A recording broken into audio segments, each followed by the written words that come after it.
Hi everyone, ज्ञानवन technical के online platform पे मैं आप सभी का स्वागत करता हूं। और चलिए आज हम लोग बात करेंगे एक फर्स्ट ईयर बिहार पॉलिटेक्निक के फर्स्ट ईयर के first semester and second semester में आपको एक अप्लाइड फिजिक्स 1 एक सब्जेक्ट है अप्लाइड फिजिक्स 1, जिसको हम यहाँ पर डील करने आए हैं। आपको इस बार जो फर्स्ट सेमेस्टर है उसमें आपको ग्रुप ए 2 पार्ट में बांट करके पढ़ने के लिए दिया गया है आप लोग को फर्स्ट ईयर में सिलेबस को, group A and group B. तो इस बार का जो सिलेबस है उसके अकॉर्डिंग फर्स्ट सेमेस्टर में ग्रुप ए वालों को पढ़ने के लिए अप्लाइड फिजिक्स 1 दिया गया है। सेकंड सेम में ग्रुप बी वालों को यही सब्जेक्ट मिलेगा पढ़ने के लिए, ठीक है। तो जो अभी ग्रुप ए में है, फर्स्ट सेम ग्रुप ए में जैसे कि आपका हो गया electrical, mechanical and computer science, इन लोगों के लिए ये वीडियो बनाया जा रहा है अभी। और सेकंड सेम में आप लोग के लिए यही सब्जेक्ट फिर से आपको पढ़ाया जाएगा, ठीक है ना। चलिए, तो अप्लाइड फिजिक्स 1 एक बेहतरीन बेसिक सब्जेक्ट है, ठीक है ना। इंजीनियरिंग पर्पस के लिए, इंजीनियरिंग के अभी और सारे सब्जेक्ट को सीखने के लिए ये बहुत ही बेसिक सब्जेक्ट है, क्योंकि फिजिक्स के बेसिस पर ही आपका पूरा इंजीनियरिंग का सब्जेक्ट डिफाइन हुआ है आगे। तो आप एक बेहतर इंजीनियर बनना चाहते हैं तो अप्लाइड फिजिक्स 1 को बहुत अच्छे ढंग से बारीकी से पढ़िएगा, क्योंकि इसी में हम लोग को सिखाया जाएगा पूरा कि साइंस किस तरह से साइंस में सोचा जाता है, कैसे कैसे साइंस में घटना को स्टडी किया गया है, घटनाओं के बारे में कैसे लोगों ने पढ़ना सीखा है, कैसे उसको एनालिसिस किया है, कैसे घटना को मेजरमेंट करना सीखा है, कैसे हर घटना को मेजर करके लिखा है उसको बुक के फॉर्म में, न्यूमेरिकल वैल्यू के फॉर्म में। न्यूमेरिकल वैल्यू मतलब आपका फिजिकल क्वांटिटी वगैरह हो गया, वेलोसिटी मेजर करना, डिस्टेंस मेजर करना, डिस्प्लेसमेंट मेजर करना, ये सब कैसे कैसे लोगों ने डेवलप किया है, सब के बारे में हम लोग इस सब्जेक्ट के अंदर में जानेंगे। रही बात इस सब्जेक्ट के इंपॉर्टेंस का, तो ये सब्जेक्ट पर ही आपका सारा का सारा आगे का टेक्निकल पेपर डिपेंड करता है, ठीक है ना। तो ये बेसिक सब्जेक्ट है। आपको आगे बात करते हैं हम, याद रखिएगा अभी फर्स्ट सेम में फर्स्ट ईयर के ग्रुप ए के लिए ये सब्जेक्ट है आपका, ठीक है। सेकंड सेम में आपका ग्रुप बी के लिए ये सब्जेक्ट बन जाएगा आप, ठीक है ना। चलिए, अप्लाइड फिजिक्स 1 का ओवरव्यू लेते हैं। हम एम सेट करते हैं इस सब्जेक्ट का कि सब्जेक्ट में आखिर बातें क्या क्या करने वाले हैं, ठीक है ना। आखिर कौन कौन सी बातों को हम लोग करने वाले हैं, इस सब्जेक्ट के हर एक यूनिट के बारे में थोड़ा प्रैक्टिकल नॉलेज लेते हैं कि प्रैक्टिकली हम लोग को ये सब्जेक्ट फील्ड में क्या मदद करने वाला है। एज ए इंजीनियर, आप सिविल हो, इलेक्ट्रिकल हो, मैकेनिकल हो, या फिर आप इलेक्ट्रॉनिक्स कम्युनिकेशन हो, ठीक है ना, कंप्यूटर साइंस हो, प्रैक्टिकली आपको ये क्या फील्ड में आपको हेल्प करने वाला है, किस चीज़ को समझने में, ठीक है। तो हर एक यूनिट में ही इसको हम समझेंगे। पहला यूनिट आपके एसबीटी बिहार पॉलिटेक्निक सिलेबस के अकॉर्डिंग पहला यूनिट आपका दिया गया है यूनिट 1 में, जिसका नाम है, एक मिनट हम पेन ले लें, ठीक है, उसके बाद बातें करेंगे। पहला यूनिट दिया गया है जिसका नाम है फिजिकल वर्ल्ड, ठीक है ना, physical world units and measurement, physical world units and measurements, ठीक है ना। इस यूनिट में हम करने क्या वाले हैं, इसके नाम से ही पता है आपको, नाम से ही क्या है कि इस यूनिट में हम लोग जानने वाले हैं फिजिकल वर्ल्ड के बारे में। फिजिकल वर्ल्ड मतलब आपका हो गया कि जो जहाँ पर हम लोग प्रेजेंट हैं, आसपास में जितने सारे चीज़ों को हम लोग देख रहे हैं, ठीक है ना, जिस आसपास में जितने सारे चीज़ों को हम लोग देख रहे हैं, उनके घटनाओं को देख रहे हैं, गाड़ी चलते देख रहे हैं, मोटरसाइकिल चलते देख रहे हैं, आप बंदर को कूदते देख रहे हैं, एप्पल को गिरते देख रहे हैं, ये सब जितने भी आसपास के आपके इलाके में हो रहे हैं घटनाएं, ये सब आसपास के सारे इलाके आपके कहलाते हैं फिजिकल वर्ल्ड। और इसमें हो रहे घटनाओं को हम लोग कहते हैं फिजिकल इवेंट, जिसका हम लोग स्टडी करेंगे। कोई गाड़ी दौड़ेगा, उसके मोशन के बारे में पढ़ेंगे, ठीक है ना। कोई एप्पल टूट के नीचे गिरेगा, उसके बारे में स्टडी करेंगे कि वो क्यों नीचे गिर रहा है, और गिर रहा है तो किस वेलोसिटी से गिर रहा है, उसके पास उसका वेलोसिटी मतलब आपका उसका बदलने का दर होता है डिस्प्लेसमेंट का, कि किस रेट से डिस्प्लेसमेंट बदल रहा है और फिर किस रेट से वेलोसिटी भी बदल रहा है। इस सब के बारे में हम लोग डिटेल में स्टडी करना सीखेंगे इसी यूनिट के बारे में, इसी यूनिट में आपको, ठीक है ना। Physical world units and measurements, इसमें हम लोग बनाएंगे क्या क्या, देखिएगा। फिजिकल वर्ल्ड में हम लोग फिजिकल वर्ल्ड में हो रहे घटना, जैसे कि आपका गाड़ी का मोशन, ठीक है ना। गाड़ी का मोशन है, बहुत सारे मशीन से हैं, बहुत सारे पेड़ पौधे से आपका पत्ता टूट के जाता है, ठीक है ना, सेब वगैरह नीचे गिर रहा है। ये सब घटनाओं को स्टडी करने के लिए हम लोग क्या है, मेजरमेंट करने के लिए हम लोग डिफाइन करेंगे फिजिकल क्वांटिटी। डिफाइन मतलब कि मेजरमेंट करने के लिए हम लोग क्या करेंगे ना कि कोई ना कोई टर्म में ही मेजर किया जाएगा किसी घटना को। मान लीजिए कि एक बाइक मोशन कर रहा है, ठीक है ना, मान लीजिए कि एक बाइक मोशन कर रहा है या एक लड़का दौड़ रहा है, उसके बारे में आपको स्टडी करना है, ठीक है। एक लड़का दौड़ लगा रहा है और उसके बारे में आपको क्या करना है, स्टडी करना है इसके मोशन के बारे में, ठीक है। और मेजरमेंट करके लिखना है, उसके मोशन के पूरे डेटा को मेजरमेंट रूप में लिखना है। तो क्या करेंगे हम लोग, ये लड़का दौड़ रहा है और आपको भेजा गया कि आप उसका मोशन मेजर करके लेकर आओ, ठीक है। आप उसका मोशन क्या करके लेके आओ और मेजर करके लेके आओ। आप जाइएगा देखने, आप पढ़े लिखे मान लीजिए कि नहीं है तो क्या देखिएगा मोशन, मान लीजिए उसको दौड़ते हुए देखिए तो क्या लिखिएगा, उसके मोशन में क्या ऐसा चीज मेजर कीजिएगा जिससे उसका मोशन का मेजरमेंट हो जाए। तो इसके लिए हम लोग को क्या करना पड़ता है, कोई आइडिया नहीं लगता है। अगर आप पढ़े लिखे नहीं है और नहीं जानते हैं कि कैसे मोशन को मेजर किया जाता है तो कोई आइडिया दिमाग में नहीं आएगा, ठीक है ना। इसके लिए हम लोग क्या करते हैं कि मेजरमेंट करने के लिए मेजरमेंट का पैरामीटर बनाते हैं कि कैसे मेजर किया जाए। जैसे कि वो दूरी चल रहा है तो उसका क्या करेंगे हम लोग, चला गया दूरी का लेंथ मेजर करेंगे, चला गया दूरी का लेंथ मेजर करेंगे और इस लेंथ को एक नाम दिया गया है डिस्टेंस कवर्ड, ठीक है। फिर उसका हम लोग क्या करेंगे, उसके चला गया दूरी पर यूनिट समय में, प्रति इकाई समय में, पर यूनिट टाइम में वो कितना दूरी चल रहा है उसको मेजर करेंगे। ये सब जो हम लोग बना रहे हैं कि मोशन को मेजर कैसे कैसे किया जाए, उसका दूरी के रूप में, उसके दूरी पर यूनिट टाइम में चल रहा है उसके रूप में, ठीक है ना, उसका पर यूनिट टाइम में चला गया दूरी भी बदल रहा है जिसको हम लोग एक्सेलरेशन बोलते हैं उसके रूप में। ये सब मेजरमेंट करने के लिए जो आप पैरामीटर तैयार कर रहे हैं, पैमाना तैयार कर रहे हैं, इसी को हम लोग बोलते हैं फिजिकल क्वांटिटी। फिजिकल क्वांटिटी वैसा वह क्वांटिटी जिसके टर्म में हम किसी घटना को मेजर करते हैं या वो क्वांटिटी जिसको हम लोग माप सकते हैं वो कहलाता है आपका फिजिकल क्वांटिटी। तो फिजिकल वर्ल्ड में हो रहे घटनाओं का अध्ययन करेंगे और उन घटनाओं को अध्ययन करने के लिए हम लोग पैरामीटर बनाए हैं और उसी पैरामीटर को हम लोग क्या कहते हैं, फिजिकल क्वांटिटी कहते हैं, ठीक है ना। तो इसी यूनिट में हम लोग सीखेंगे फिजिकल क्वांटिटी को मेजर करना। फिजिकल क्वांटिटी जैसे कि आपको बताएं अभी कि किसी बॉडी का मास में, किसी बॉडी को मेजर करने के लिए बोले हम, मान लीजिए यही आपका ग्लोब है, ठीक है। तो आपको बोले हम कि इसके बारे में आप कुछ डिटेल बताइए, मेजरमेंट करके लाइए, इसका क्या मेजर करिएगा, इसका क्या मेजर कर सकते हैं, ठीक है।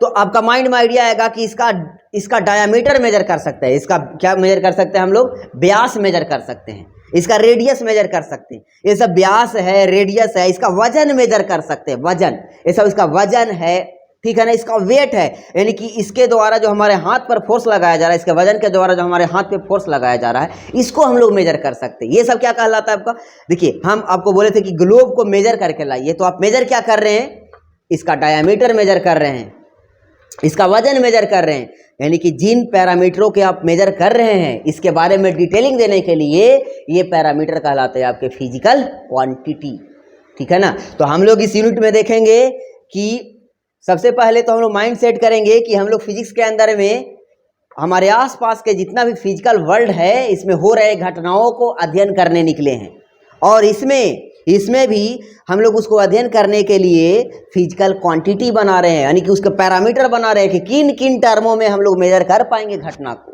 जैसे अभी बोले कि इस ग्लोब के बारे में आपको मेजरमेंट लाना है, करके लाना है, तो क्या मेजर कर रहे थे, इसका डायामीटर, इसका वजन, ये सब डायामीटर, वजन, ये सब जो है ना यही कहलाता है फिजिकल क्वांटिटी, ठीक है ना। और फिजिकल क्वांटिटी पहले हम लोग बना लेंगे, तब हम लोग आसपास के फिजिकल वर्ल्ड में हो रहे सभी तरह के घटनाओं को मेजरमेंट करना स्टार्ट करेंगे। और फिजिक्स का काम ही यही है, फिजिक्स का काम ही यही है, नेचर में हो रहे घटनाओं को स्टडी करना, नेचर में हो रहे घटनाओं को स्टडी करना, ठीक है ना।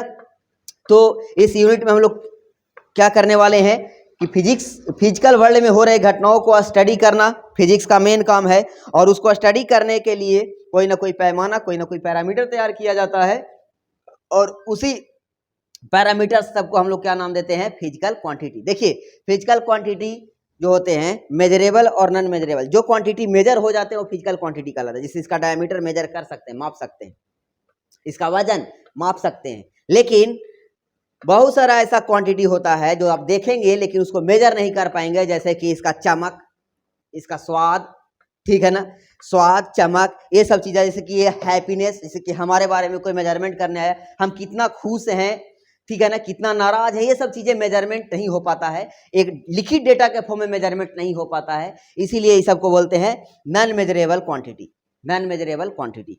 तो हम लोग फिजिक्स में ये सब क्यों बातें कर रहे हैं, क्योंकि फिजिक्स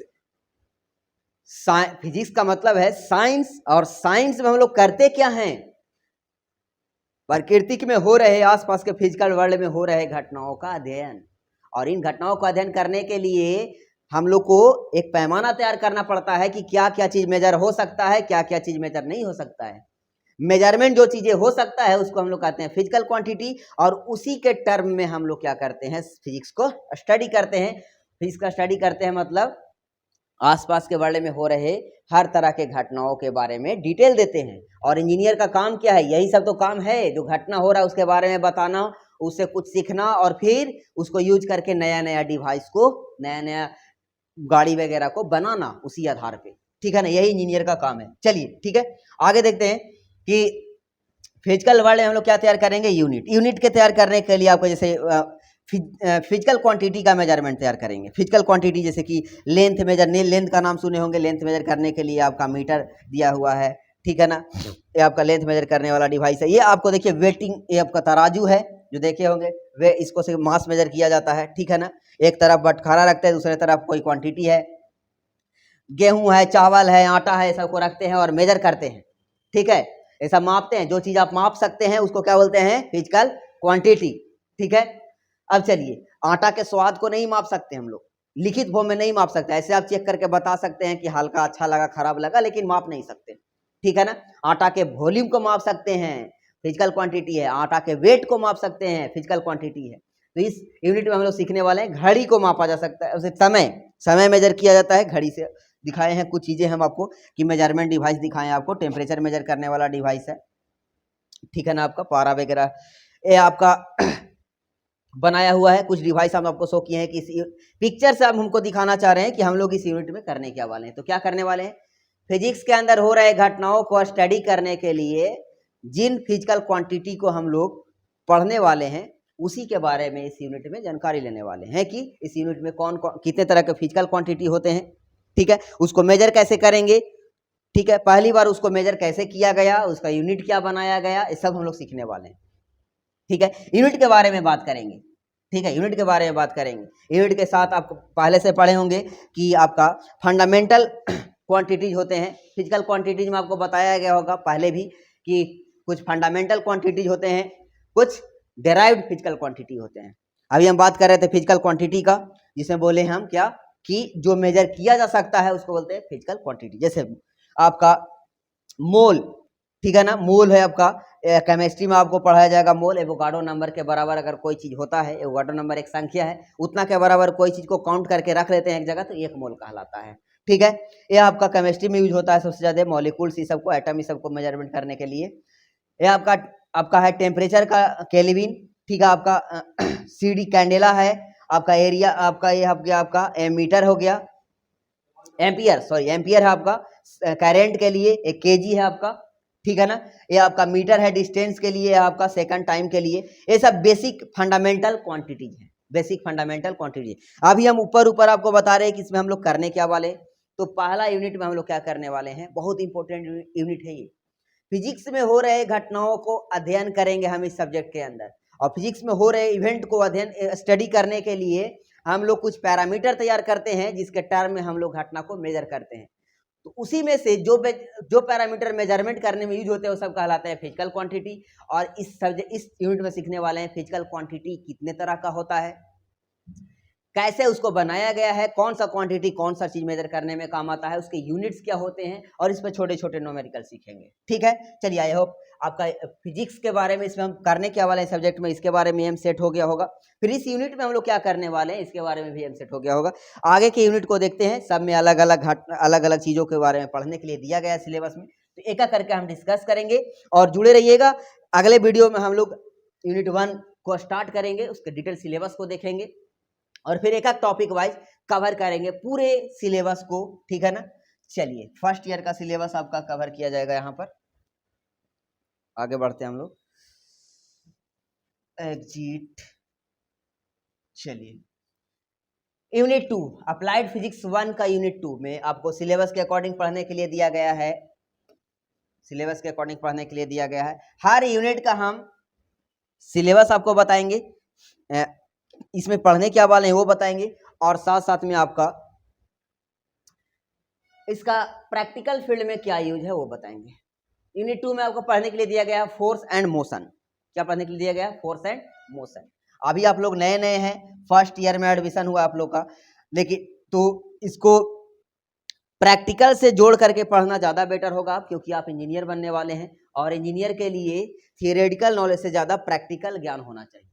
ठीक है, तो प्रैक्टिकली हम जोड़ने का कोशिश किए हैं हर यूनिट को। इसमें हम लोग पढ़ने क्या वाले, डिटेल सिलेबस पढ़ने से अच्छा सिलेबस आप लोग के पास भी एसबीटी का रखा हुआ है, देख लीजिएगा। हम उसको बस फील्ड वाइज क्या हम लोग सीख करके इस यूनिट में क्या सीखने वाले हैं और क्या करने वाले हैं फील्ड में वो बताने वाले हैं, ताकि इससे इंटरेस्ट आपको जागे कि हाँ यूनिट में हम ये सीखने वाले हैं, इतने मजेदार मजेदार घटनाओं को सीखना है। ठीक है, फोर्स एंड मोशन।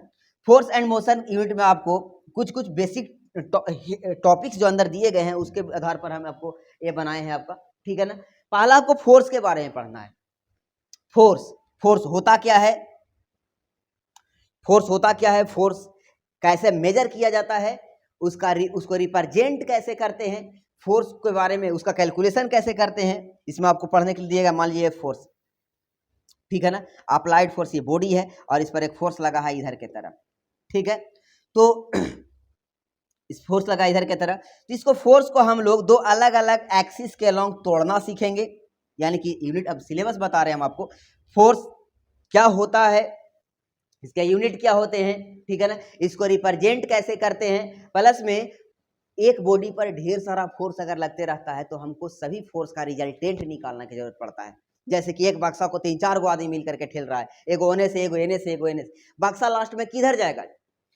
सब फोर्स को मिलाने के बाद जिधर रिजल्टेंट फोर्स जाएगा, जिधर इफेक्टिव फोर्स जाएगा, जिधर का फोर्स सबसे ज्यादा हो जाएगा उधर की तरफ बक्सा जाएगा। तो सब फोर्स को जोड़ना सीखेंगे हम लोग इसमें, फोर्स को तोड़ना सीखेंगे हम लोग इसमें। जैसे कि फोर्स को तोड़ने का मतलब है कि अगर यहां से देखिए, गाड़ी को यहां से पकड़ के ऐसे खींचे, यहां से पकड़ के ऐसे खींचे तो गाड़ी तो इधर चलेगा, गाड़ी इधर भी चलेगा और ऊपर भी उठने के लिए चाहेगा, तिरछा लगा है फोर्स तो ऊपर भी उठ सकता है। तो इस फोर्स के कारण इधर कितना गाड़ी चलेगा, इधर कितना इफेक्ट पड़ रहा है इस फोर्स का, और इधर कितना इफेक्ट पड़ रहा है इस फोर्स का, इस दोनों ये मेन फोर्स को इस डायरेक्शन में और इस डायरेक्शन में कितना कितना प्रभाव पड़ रहा है इसका, ये सब तोड़ना हम लोग इस यूनिट में सीखेंगे। और ये बहुत इंपॉर्टेंट है इंजीनियर के लिए, एक फोर्स को तोड़ना, उसको जोड़ना, ठीक है ना, रिजोल्यूशन ऑफ फोर्स, ये सब आपका है।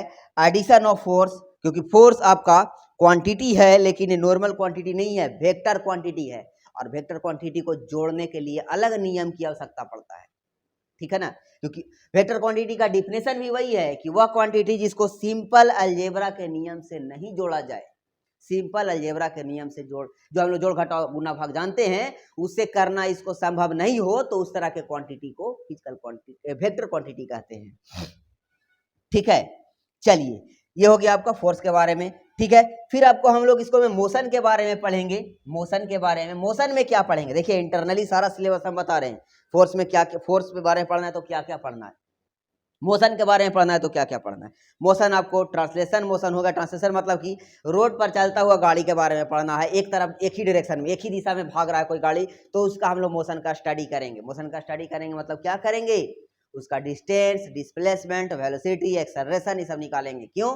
क्योंकि मोशन के स्टडी एक फिजिकल वर्ल्ड में हो रहे घटना का स्टडी कहलाएगा, और फिजिकल वर्ल्ड में हो रहे घटना का स्टडी करने के लिए अभी क्या बात किए थे कि उसको मेजरमेंट करने के लिए हम लोग क्या तैयार करेंगे, पैरामीटर। वही पैरामीटर जो मेजर होते हैं क्या कहलाते हैं, फिजिकल क्वांटिटी। और फिजिकल क्वांटिटी यहाँ मोशन के लिए फिजिकल क्वांटिटी कौन कौन है, distance, displacement, velocity, acceleration, speed and और एक फोर्स। इतना ही से तो मोशन होता है और इतना ही से मोशन का मेजरमेंट भी होता है। तो ये सब हम चीजें सीखेंगे यहाँ पर। मोशन में आपको चलता हुआ गाड़ी, और इसमें आपका सर्कुलर मोशन, जैसे देखिए झूला पर झूलते हैं तो ये रोटेट होता है, झूला है आपका, ये गोले गोले घूमता है, इसको मोटर से घुमाया जाता है। तो इसको झूला को घुमाया जाएगा और हम लोग स्पीड इसका कैलकुलेशन करेंगे कि कितना स्पीड से ये गोले गोले ऐसे ऐसे घूम रहा है, कितना इसका घूमने का स्पीड है। ये सर्कुलर मोशन कहते हैं, गोल गोल मोशन करता है उसको क्या कहते हैं, सर्कुलर मोशन कहते हैं। और इस सर्कुलर मोशन में हम लोग निकालना सीखेंगे कि ये कितना एंगुलर वेलोसिटी से घूम रहा है, कितना इसके पास एंगुलर एक्सेलरेशन है। एंगुलर एक्सेलरेशन का मतलब एंगुलर वेलोसिटी को बदलने का दर, एंगुलर वेलोसिटी के बदलने का दर एंगुलर एक्सेलरेशन होता है। एंगुलर वेलोसिटी मतलब एंगुलर डिस्प्लेसमेंट का बदलने का दर एंगुलर वेलोसिटी होता है। एंगुलर डिस्प्लेसमेंट क्या होता है, थीटा होता है। अभी यहाँ पर है, अगला समय में यहाँ आ जाएगा, तो इन दोनों के बीच में जो एंगल चला, कोण चला, ये कहलाता है एंगुलर डिस्प्लेसमेंट। तो यही सब सीखने वाले हैं हम इस यूनिट में, सर्कुलर मोशन के बारे में। प्रैक्टिकल एग्जांपल क्या हम लोग सीख के करेंगे क्या, इंजीनियर ही झूला बनाता है, इंजीनियर ही झूला बनाता है। तो इंजीनियर को अगर नहीं इसके मोशन के बारे में स्टडी किया है तो इसको बना नहीं पाएगा, क्योंकि इसको कितना स्पीड से घुमाना है मैक्सिमम अलाउ किया है, ठीक है ना। इसको मैक्सिमम स्पीड कितना से घुमाना अलाउ किया है ताकि ये टिका रहे, टूट के गिरे नहीं, वो एक इंजीनियर जो बनाया है वही जानता है, और इसीलिए उसको सब मोशन पढ़ने आना चाहिए। दूसरा, इसमें आपको कंजर्वेशन ऑफ मोमेंटम कंजर्वेशन पढ़ना है, बहुत इंपॉर्टेंट टॉपिक है। इस पर बहुत सारे घटनाएं, बहुत सारा इंस्ट्रूमेंट बना हुआ है, इस पर बहुत सारे घटना जो है स्टडी किए जाते हैं, और बहुत सारा घटना इसी के आधार पर होता है, मोमेंटम कंजर्वेशन के आधार पर, ठीक है ना। मोमेंटम कंजर्वेशन के आधार पर आप जानते हैं, बड़ा सा पत्थर को ऐसा मेरे हाथ में है और इसको आगे आप फेंकिएगा, तो इसको आगे आप फेंकिएगा, ये आगे जब जाएगा तो इसको जैसे ही छोड़िएगा ये आपको भी पीछे की तरफ धकेलेगा। यही है मोमेंटम कंजर्वेशन, यही है मोमेंटम कंजर्वेशन। और इसको भी आपको पढ़ना है। मोमेंटम कंजर्वेशन क्या होता है कि कहते हैं साहेब लोग जो इस सबको खोज किए हैं, उन लोग कहते हैं कि अगर किसी बॉडी पर बाहरी से कोई फोर्स नहीं निकलता है, अगर किसी बॉडी पर बाहर से कोई फोर्स नहीं लगता है, अगर किसी सिस्टम पर बाहर से कोई फोर्स नहीं लगता है, अगर उस सिस्टम में से कोई पार्ट निकल करके बाहर भागता है, तो वो सिस्टम जिधर भागता है उसके अपोजिट में दूसरा सिस्टम को भी धकेल देता है। यही है मोमेंटम कंजर्वेशन। क्यों? क्योंकि कहा जाता है कि जब तक किसी सिस्टम पर बाहर से कोई फोर्स ना काम करे, उस सिस्टम का मोमेंटम चेंज नहीं होता। मोमेंटम क्या होता है जी, मोमेंटम P बराबर m इंटू वी। थोड़ा बहुत जानते होंगे तो हम डिस्कस कर रहे हैं, नहीं तो बहुत अच्छा से आपको मोमेंटम पढ़ाया जाएगा, ठीक है। चलिए, तो ये अब इस पर सबसे बेहतरीन तो तोप और बंदूक बनता है। जैसे ही गोली निकलता है, धां धां धां धां धां गोली निकलता है, आपको पीछे देखते हैं सोल्जर जो होता है उसको पकड़ के कस के रोक करके रखता है। क्यों?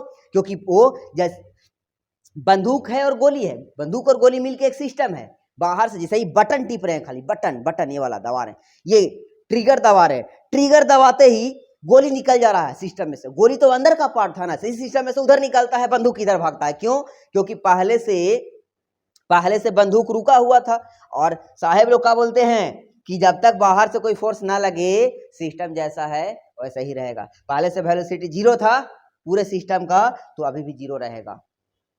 पूरे सिस्टम का बात करें तो जब सिस्टम का बात आता है तो पूरा सिस्टम को एक पॉइंट पर रखा जाता है जिसको सेंटर ऑफ मास बोलते हैं, ठीक है। जैसा ही गोली उधर निकल के जाएगा, बंदूक को इधर भागना पड़ेगा, क्योंकि ये पहले से रेस्ट में था इसका सेंटर ऑफ मास। ये गोली, ये बुलेट और ये बंदूक मिला करके मान लीजिए कि सेंटर ऑफ मास यहाँ पड़ी है, ठीक है। थोड़ा सा सेंटर ऑफ मास पढ़ाएंगे आगे, सब समझ में आएगा। फिलहाल हमें इसका एप्लीकेशन दिखा रहे हैं, इसीलिए ये सब बक रहे हैं। यहाँ से सेंटर ऑफ मास यहाँ पड़ी है, जिसे ही गोली निकल करके इधर चला तो बंदूक को इधर नहीं जाएगा, तो सेंटर ऑफ मास तो फिर क्या हो जाएगा जी। अगर खाली बंदूक यहीं पर रुकल रह गया और गोली निकल के आगे चला गया, इसका मतलब क्या हुआ कि सेंटर ऑफ मास को आगे बढ़ना पड़ेगा। और सेंटर ऑफ मास किसी बॉडी का, साहब लोग कहते हैं कि तभी बढ़ता है जब कोई बाहर से आन के इसको धकेलेगा। और एक गोली तो अंदर से निकला है, वो अंदर से निकला है तो ये इधर जाएगा, तो इस सेंटर ऑफ मास को यहीं पर रखने के लिए ये इधर चला जाता है पीछे। क्यों? क्योंकि पहले से भी रेस्ट में था और सेंटर ऑफ मास बाद में भी रेस्ट में रहेगा। और इसीलिए क्या होता है, एक इधर जाता है दूसरा इधर जाता है, ये कहते हैं साहेब लोग, ठीक है, कि जब तक कोई बॉडी पर एक्सटर्नल फोर्स काम ना करे उस सिस्टम उसी अवस्था में रहना चाहता है, और उसके अंदर का पार्ट कुछ निकल करके भागता है तो उसका और पार्ट को दूसरे तरफ भागना पड़ेगा, क्योंकि पूरा सिस्टम का सेंटर ऑफ मास एक ही जगह रहना चाहता है।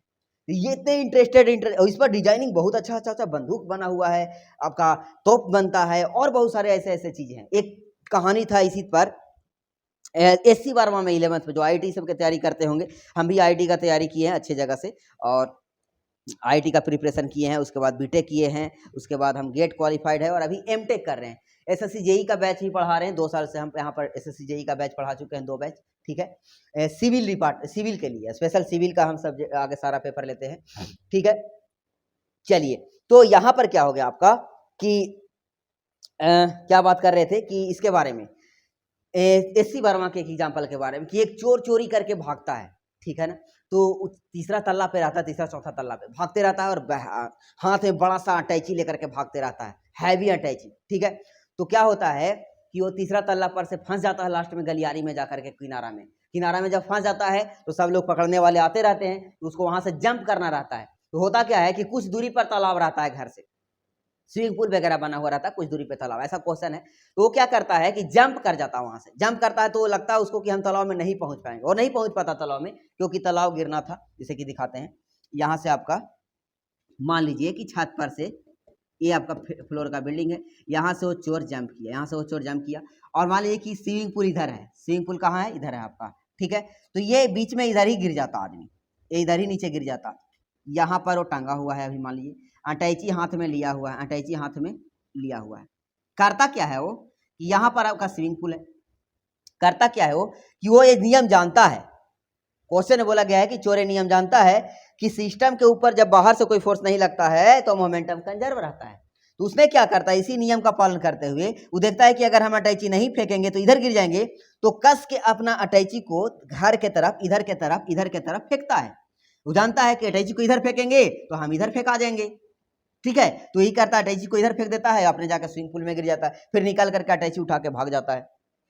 पढ़ा लिखा चोर था, इसीलिए इस नियम पर वो अपना कॉन्सेप्ट लगा करके निकल लिया, क्योंकि मोमेंटम कंजर्वेशन कहता है कि सिस्टम में से एक चीज उधर निकलेगा तो दूसरा चीज इधर भागेगा, और इस पे बहुत बड़े बड़े इंस्ट्रूमेंट डिवाइस वगैरह बना हुआ है, ठीक है। तो बहुत मजेदार सब्जेक्ट है ये, आइए दिल खोल करके पढ़िए, कोई दिक्कत नहीं होगा, प्रैक्टिकली एकदम पढ़ाएंगे, इसमें कोई कंफ्यूजन नहीं होगा आपको। चलिए ठीक है, आगे बढ़ते हैं अगला यूनिट की तरफ, एग्जिट डायरेक्टली, और उसके बाद हम लोग आगे बढ़ेंगे अप्लाइड फिजिक्स 1 का यूनिट नंबर 3। बिहार पॉलिटेक्निक के अकॉर्डिंग क्या पढ़ने के लिए दिया गया है उसको देखते हैं। एक से एक टॉपिक है इसे पढ़ने के लिए, वर्क पावर एनर्जी, वाह, इससे अच्छा वर्क पावर एनर्जी, इतना शानदार एप्लीकेशन है वर्क पावर एनर्जी का कि इस पर एक से एक इंस्ट्रूमेंट वगैरह काम करते हैं। जब किसी सिस्टम पर वर्क किया जाता है, सिस्टम पर वर्क करने का मतलब क्या होता है, सिस्टम पर वर्क करने का मतलब क्या होता है, एक एग्जांपल दिए हैं यहाँ पर, देखिए ना, आप लोग 10वां में कम से कम ही तो पढ़े होंगे कि बिजली कैसे बनाया जाता है, एक मिनट, बिजली कैसे बनाया जाता है।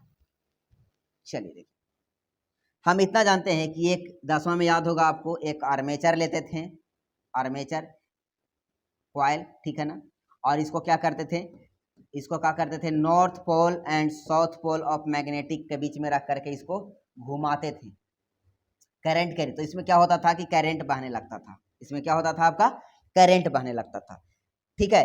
अब घुमाना, किसी तरह अगर घुमा दिया जाए तो बिजली पैदा हो जाएगा, तो घुमाने के लिए हम लोग क्या करते हैं कि इसको में शाफ्ट लगाते हैं, और इसमें क्या करते हैं हम लोग, ब्लेड जोड़ देते हैं, ब्लेड जोड़ देते हैं, इस तरह से ब्लेड जुट गया। अब क्या करते हैं, ब्लेड को किसी तरह घुमाना, इसी ब्लेड को हम लोग बोलते हैं टरबाइन, इस ब्लेड को क्या बोलते हैं हम लोग, टरबाइन यहाँ पर देखिए दिखाया हुआ है। इस ब्लेड पर किसी तरह फोर्स लगा के आप घुमाइए। हम लोग क्या करते हैं, डैम सब के पास जाइएगा ना, तो डैम के पास बहुत हाई हाइट तक पानी रोक करके रखा हुआ रहता है, और ऊंचा हाइट से पानी को नीचे अचानक गिराया जाता है, इसी ब्लेड के ऊपर पानी ऐसे गिरता है, ब्लेड को घुमाते रहता है।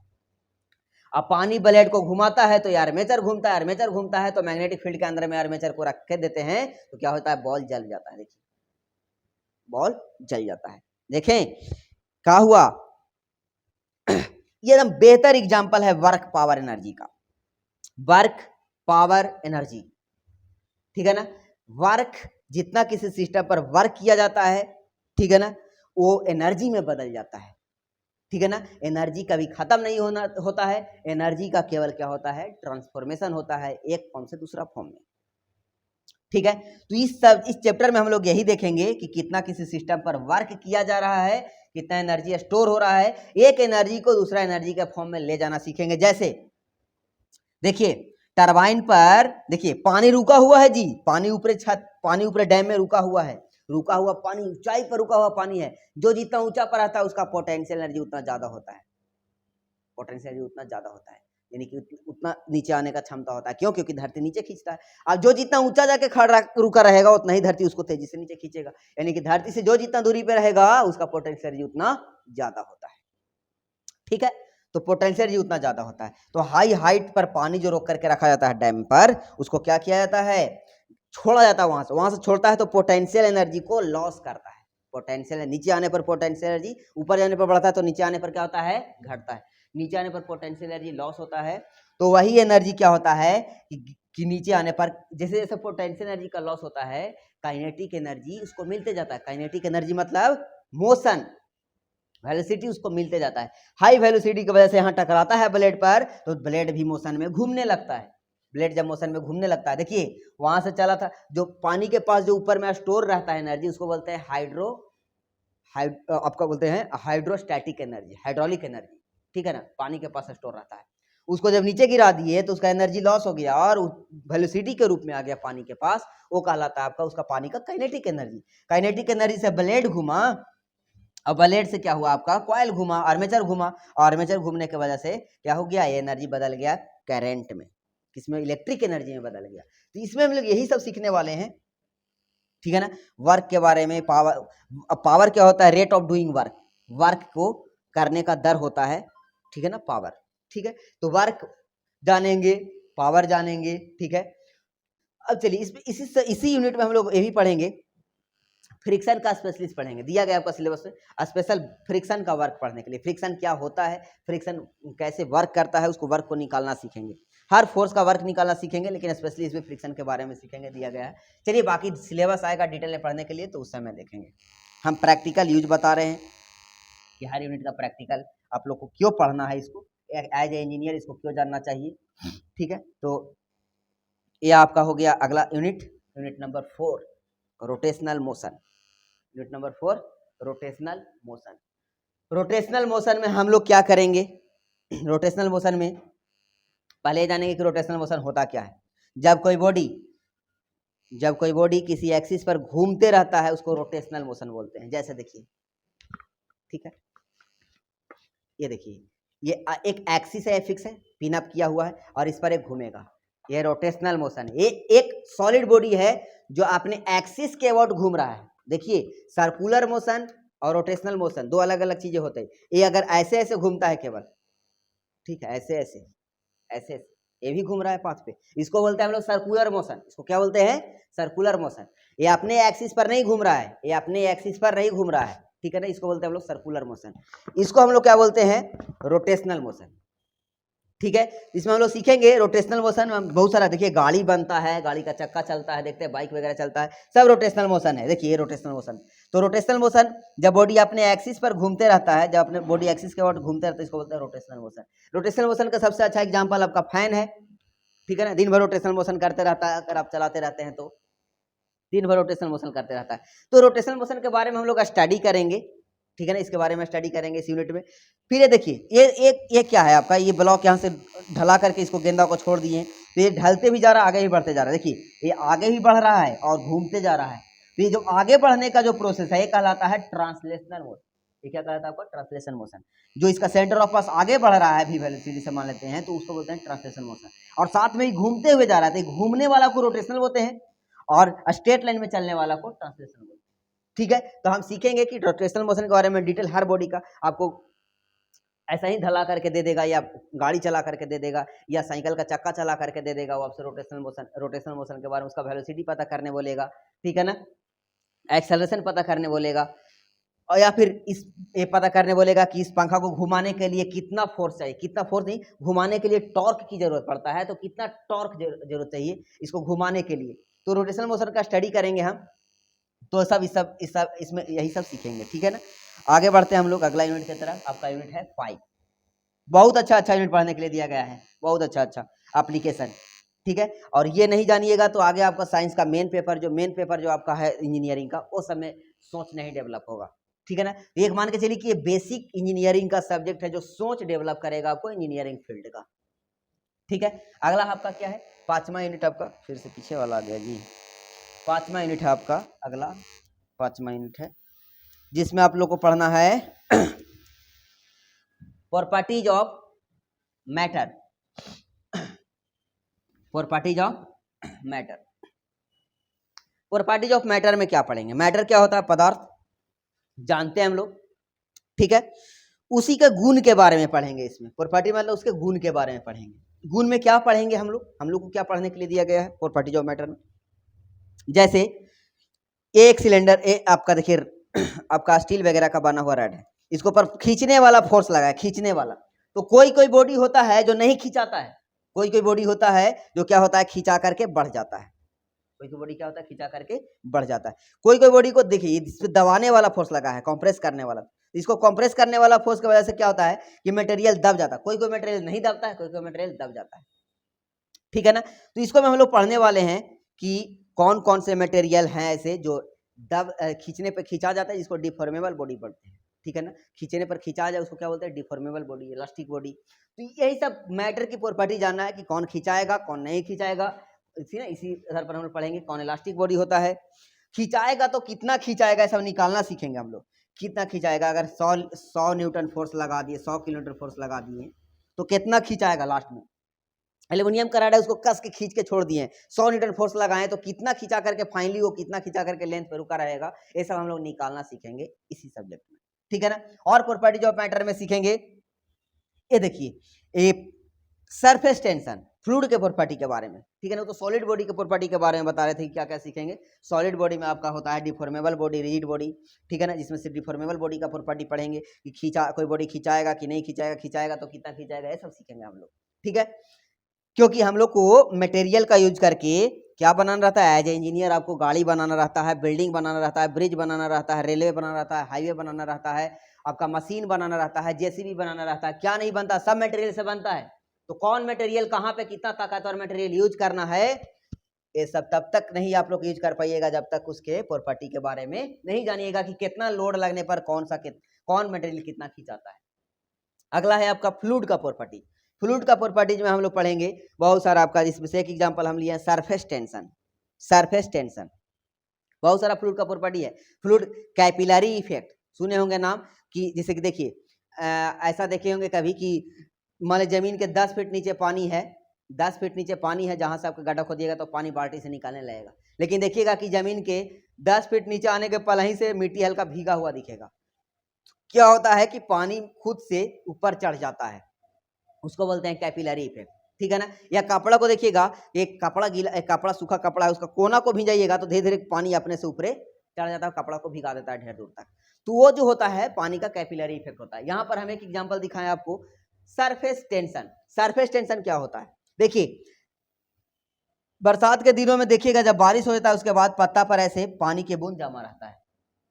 क्यों ऐसा जमा रहता है, पानी तो बहने वाला चीज है, पिघल के बह जाना चाहिए, तो क्यों ऐसे बंधा हुआ है, तो बांध करके रखता है इसके बाहर का सरफेस। पानी के बाहर का सरफेस क्या होता है, पानी के बाहर के सरफेस क्या होता है कि टेंशन में हो जाता है। टेंशन मतलब उसका बाहर का सतह एक समझिए कि चादर के तरह उसको बांध लेता है, ऐसा फ्लूइड का गुण है, ठीक है ना। लिक्विड का ऐसा गुण होता है कि वो क्या करता है कि अपने बाहरी सतह को बांधे। जैसे देखिए बरसात के दिन में भी ऊपर से पानी का जो बूंद आता है वो स्फेरिकल आता है, गोल आता है, ठीक है ना। जब पानी है तो बहते हुए क्यों नहीं आ रहा है जैसे मन तैसे, वो गोल ही आता है ऊपर से। नल का पानी खोलिएगा और हल्का सा ठोपे ठोपे उसको चूने दीजिएगा तो गोल बन के चूएगा, क्यों ऐसा, उसका रीजन है सरफेस टेंशन। क्या होता है कि उसकी बाहरी सरफेस खिंचाव के वजह से, तनाव के वजह से अपने अंदर के पानी को बांध लेता है, ठीक है ना। सरफेस टेंशन स्पेशली हम लोग पढ़ेंगे, अच्छा से निकालना सीखेंगे। और सरफेस टेंशन में, सरफेस टेंशन होता क्या है, अंदर वाला लिक्विड को ऊपर, बाहर वाला लिक्विड कवर बना करके बांध लेता है। और इसके वजह से क्या होता है कि ऊपर बाहर वाला लिक्विड पूरा तनाव में, खिंचाव में रहता है, एकदम खिंचाल रहता है, और इसी खिंचाव को टेंशन बोलते हैं। और ठीक है, और चूंकि सरफेस पर रहता है ये, इसलिए कहलाता है सरफेस टेंशन। और सरफेस टेंशन के कारण क्या क्या घटना होता है, तो उसमें सबसे बेहतरीन एग्जांपल आपका है कि पत्ता पर देखिएगा एक गोल गोल बूंद जमा हुआ मिलेगा। ये फूटेगा नहीं जल्दी, क्यों? क्योंकि इसका बाहरी वाला जो बूंद है ना, बाहरी वाला जो सरफेस है, सब खींच करके इसको बांध करके रख ले है अंदर में, और इसी को बोलते हैं सरफेस टेंशन। तो एक से एक प्रॉपर्टी ऑफ मैटर में प्रॉपर्टी आपको पढ़ने के लिए देखने को मिलेगा।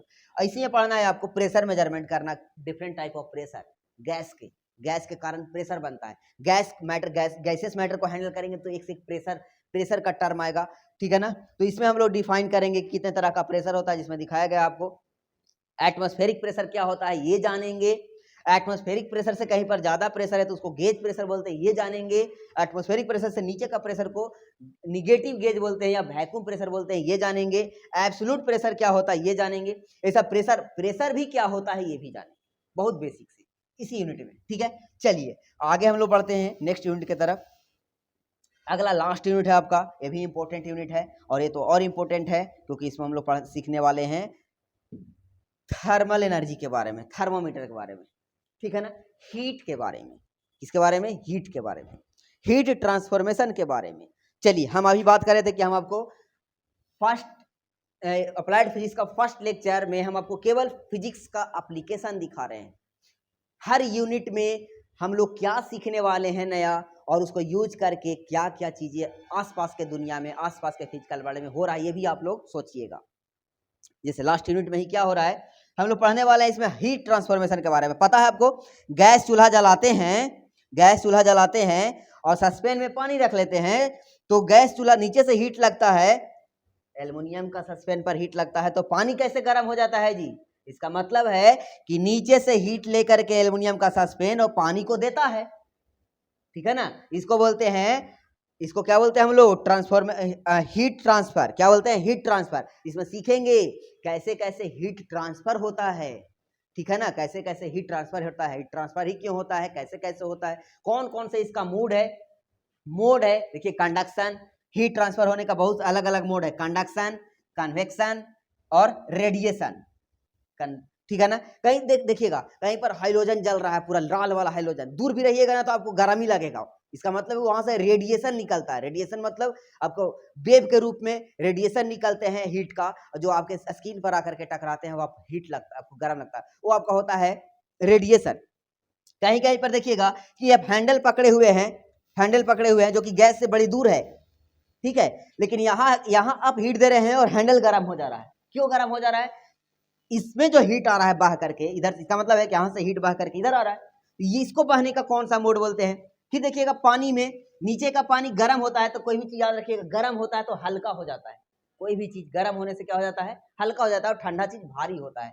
जैसे ही गर्म होता है, ऊपर वाला ठंडा रहता है, भारी रहता है, ऊपर वाला ठंडा रहता है, पानी भारी रहता है, नीचे वाला गर्म होते ही हल्का होता है, तो आपको पता है भारी चीज हल्का चीज को रिप्लेस कर देता है, तो भारी चीज नीचे आके बैठते जाता है। ऊपर वाला ठंडकन पानी जितना है, सब ठंडा पानी का मॉलिक्यूल, ये सब ठंडा गुने नीचे बैठते जाता है भारी के कारण, और नीचे वाला जो गर्म है वो हल्का हो करके ऊपर जाता है, और ये हीट ट्रांसफर होता है। गर्म वाला ऊपर चला जाता है, ठंडा वाला नीचे आता है, ऐसे ही करते करते करते करते पानी का हो जाता है पूरा गर्म हो जाता है। कहे कि पानी को तो आप नीचे हीट दे रहे हैं, तो ऊपरे वाला पानी कैसे गर्म हो जा रहा है? इसका मतलब है कि ऊपर नीचे सब मिक्सिंग हो रहा है, कोई पहुंचा रहा है हीट को, यहीं से हीट ले करके पानी ऊपर चला जाता है हल्का होकर के, और ऊपर वाला भारी वाला नीचे बैठ जाता है, ठीक है। और इस मोड को हम लोग बोलते हैं कन्वेक्शन। हीट ट्रांसफर के इस मोड को बोलते हैं हम लोग क्या? कन्वेक्शन। तो बहुत मजेदार चीज सीखने वाले हैं फिजिक्स के अंदर में। फिर हम लोग हीट को मेजरमेंट कैसे करेंगे, इसके बारे में, डिवाइस के बारे में जाने वाले। बहुत सारे डिवाइस आप देखे होंगे। देखिए डॉक्टर वही जाते हैं, डॉक्टर ही, लोकल डॉक्टर ही झोला छाप सबसे पहले मुंह में डाल देता है, बुखार दिखवाने जाते हैं तो ठीक है ना, थर्मामीटर डाल देता है मुंह में, उसे क्या होता है, आपको टेम्परेचर माप लेता है। हीट को मेजरमेंट करते हैं टेम्परेचर के फॉर्म में। आपको बताया ना, घटना का स्टडी करने के लिए, हर घटना के फिजिक्स में हो रहे, साइंस में हो रहे हर घटना का स्टडी करेंगे फिजिक्स में, और घटना का स्टडी करने के लिए, मेजरमेंट करने के लिए पैरामीटर बनाना पड़ेगा, और हर घटना का अलग अलग पैरामीटर होता है। जैसे यहाँ पर आपको हीट मेजरमेंट करने का समय आया, तो हीट को मेजर करने के लिए हम लोगों ने पैरामीटर बनाया है टेम्परेचर। ये भी फिजिकल क्वांटिटी है, ये भी फिजिकल क्वांटिटी है। किसको मेजर करता है? हीट को, टेम्परेचर के फॉर्म में, ठीक है ना, डिग्री सेल्सियस में, फ़ारेनहाइट में, ठीक है, केल्विन में। ये सब आपको कुछ डिवाइस दिए गए हैं जो पढ़ने के लिए हम लोग को, ठीक है ना, और डिटेल में पढ़ेंगे अच्छे से। कोरोना काल में आपका बुखार मापता था, देखिए जैक्सन उक्सन पर जाते होंगे तो, या डॉक्टर ही जाते होंगे तो अभी वाला लगा देता है बंदूक टाइप के सर के पास, ठीक है ना, ये आपका टेम्परेचर मेजरमेंट कर देता है फटाक से, हम लोग से यहाँ से रे को लेता है। और ठीक है, चलिए, और इसमें इंपॉर्टेंट चीज सीखने वाले हैं क्या? गर्मी के वजह से, हीट के वजह से मटेरियल अपना साइज घटाते बढ़ाते हैं। ठंडा के दिन में कोई भी मटेरियल सिकुड़ जाता है, आप भी सिकुड़ जाते हैं, ठीक है ना, आप ही तो मटेरियल से बने हैं। ठंडा के दिन में सिकुड़ करके देखते हैं हम लोग का स्किन सब कैसे हो जाता है, पचक पचक जाता है, ठीक है। गर्मी के दिन में यही स्किन पूरा ढीला हो जाता है, ठीक है। क्यों? क्योंकि मटेरियल का गुण है कि अंदर में हीट दीजिएगा इसको, अंदर में इसको हीट दीजिएगा तो गर्मी के कारण दो मॉलिक्यूल को एनर्जी मिलता है, थर्मल एनर्जी, और मॉलिक्यूल दूर दूर रहना चाहते हैं। जब किसी के पास पैसा बढ़ जाता है, एनर्जी बढ़ जाता है, तो कोई भी एक साथ नहीं रहना चाहता। ये सबका गुण है, ठीक है। एक फैमिली में भी देखिएगा, सबके पास पैसा आने लगेगा तो सब अलग अलग रहना चाहता है, इंडिपेंडेंट रहना चाहता है, ठीक है। यही तरह यहाँ भी मॉलिक्यूल का भी गुण है कि लोग सबको एनर्जी अब दे दीजिएगा तो सब एक दूसरे से दूर रहना चाहते हैं। इसीलिए गर्मी के दिन में क्या होता है, रेलवे ट्रैक सबका साइज क्या होता है, लोहा का बना हुआ है, स्टील का, आपका ये साइज बढ़ाने लगता है। इसलिए देखिएगा जाकर के रेलवे लाइन पर कि दो रेल को जोड़ते समय गैप दिया जाता है जी, इसको बोलते हैं एक्सपेंशन गैप। पहला कि गर्मी के दिन में ही बढ़े तो गैप नहीं दीजिएगा तो टेढ़ा हो जाएगा ना, ही ममड़ा के कोई चीज को फंसा के छोड़ दिए हैं और बढ़ना चाहता है तो नहीं बढ़ने दीजिएगा तो ऐसे निकल जाएगा, टेढ़ा हो जाएगा, ठीक है। और बढ़ने के लिए छोड़िएगा तो क्या होगा, ये एक्सपेंशन गैप को, एक एक्सपेंशन गैप सट जाएगा गर्मी के दिन में और ठंडा के दिन में हट जाएगा। ये हाईवे में भी दिया जाता है, हाईवे बड़ा बड़ा ढलाता है, जाके देखिएगा उसको में भी चीरा टाइप का गैप गैप छोड़ दिया जाता है, इसको बोलते हैं एक्सपेंशन गैप। एक्सपेंशन गैप क्यों नाम है इसका? क्योंकि गर्मी के दिन में मॉलिक्यूल को एनर्जी मिलता है तो मॉलिक्यूल दूर दूर आना चाहता है, इसके वजह से लेंथ क्या होता है मटेरियल का, बढ़ जाता है, और इसीलिए बढ़ना ही क्या कहलाता है, फैलना क्या कहलाता है, एक्सपेंशन, ठीक है। तो बहुत सारी अच्छे अच्छे घटनाओं को हम लोग स्टडी करने वाले हैं। आई होप आप लोग इस सब्जेक्ट को बहुत एंजॉय कीजिएगा, ठीक है। और कंटिन्यू इंटरेस्टेड तरह से एकदम प्रैक्टिकली पढ़ने के लिए हमसे जुड़े रहिए ज्ञानवन के ऑनलाइन प्लेटफॉर्म पे। चलिए धन्यवाद, अगला लेक्चर में मिलते हैं फर्स्ट यूनिट के फर्स्ट टॉपिक के साथ।